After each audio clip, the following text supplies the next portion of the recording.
This was the largest audience to ever witness an inauguration, period, both in person and around the globe. And do you stand by your statement that that was the most watched inaugural address? Sure, it was the most watched inaugural. When you look at just the one network alone got 16.9 million people online. Another couple of the networks, there were tens of million people that watched that online. Never mind the audience that was here. 31 million people watched it on television. Combine that with the tens of millions of people that watched it online on a device. It's unquestionable. I don't see any numbers that dispute that. When you add up attendance, viewership, total audience in terms of tablets, phones, on television, I'd love to see any information that proves that otherwise. And then one other. Do you dispute that? Well, I don't want to get into numbers. Well, I do. Okay. I mean, okay. I'm just saying, if you're asking me a question about my integrity, I have a right to say, if you add up the network streaming numbers, Facebook, YouTube, all of the various live streamings that we have information on so far, I don't think there's any question. It was that it was the largest watched inauguration ever.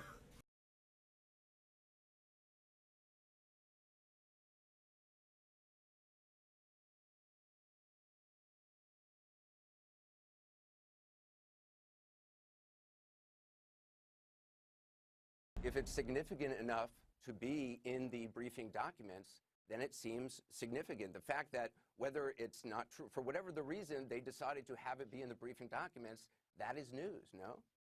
And what if it's not in the briefing documents, Anderson? What will CNN do? Well, if our report is wrong, we'll acknowledge that.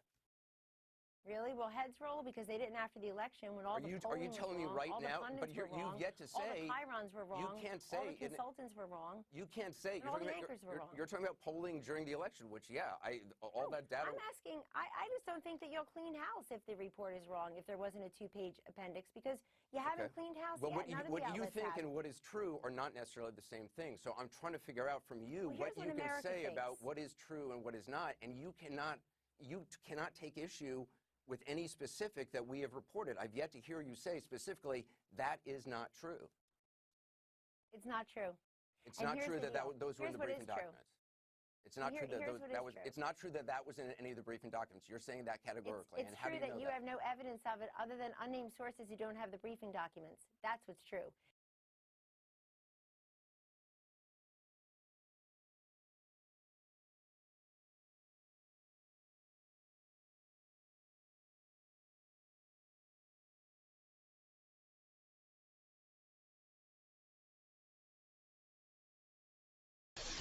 You did not answer the question of why the president asked the White House press secretary to come out in front of the podium for the first time and utter a falsehood.